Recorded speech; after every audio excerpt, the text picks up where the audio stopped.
Good morning students. आज हम बात करेंगे शून्य आधार बजट की मूलभूत जो विशेषताएं होती हैं, कैरेक्टरिस्टिक्स,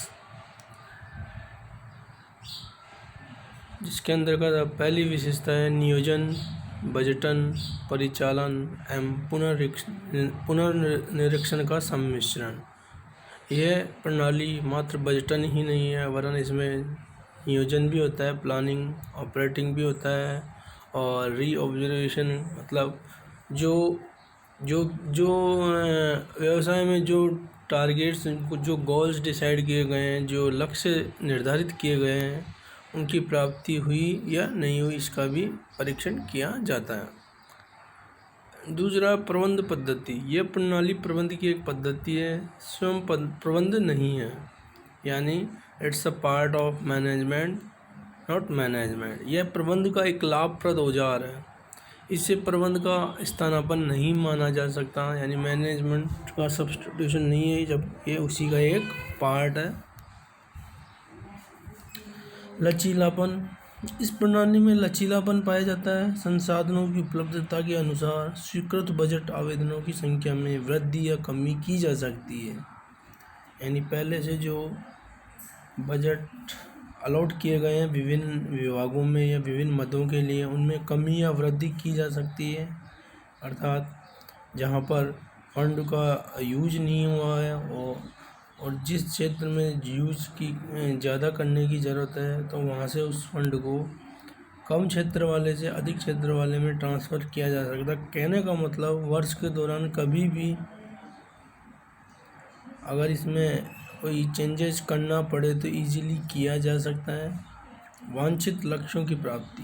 इस प्रणाली में संगठन की नीति के अनुरूप लक्ष्यों का निर्धारण किया जाता है और इन लक्ष्यों की प्राप्ति हेतु प्रयत्न किया जाता है।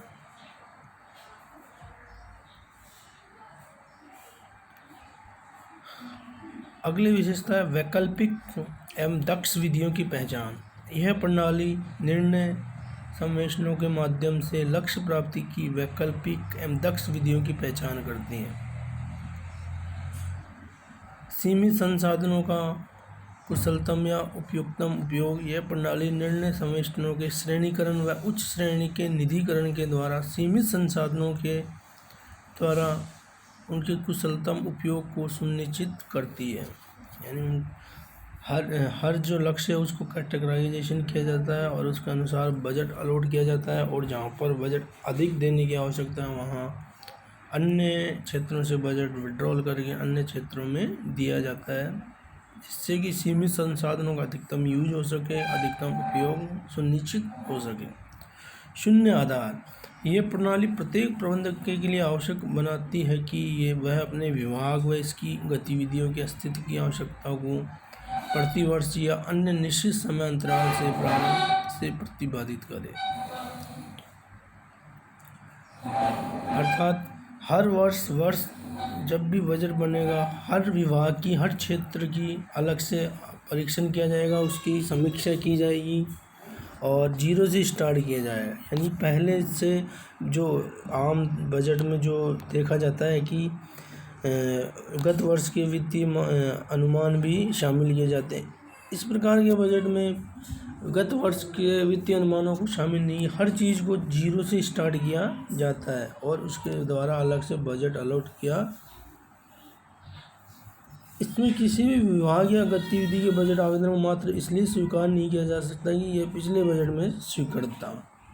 जैसा कि मैंने बताया कि पिछले बजट के आधार पर ही नए बजट अलॉट नहीं किया, इसकी शून्य से स्टडी की जा सकती है कि क्या उसकी औचित्यता है, क्या उसकी सार्थकता है, और इस प्रकार बजट बनाया जाता है।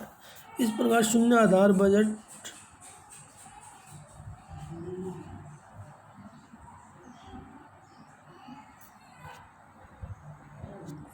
शून्य आधार बजट निर्माण की वह तकनीक है जिसके अंतर्गत बजट के प्रत्येक पहलू के औचित्य को सिद्ध करना होता है। ऐसा करते समय पूर्व बजट को शून्य आधार के रूप में माना जाता है, अर्थात प्रत्येक पहलू की सार्थकता की जांच करते समय पूर्व बजट को आधार नहीं माना जाकर नए सिरे से उसकी सार्थकता की जांच की जाती है और इस आधार पर बजट का निर्माण करने पर राष्ट्रीय आर्थिक भौतिक संसाधनों का सर्वोत्तम प्रयोग देश के आर्थिक विकास हेतु संभव होता है।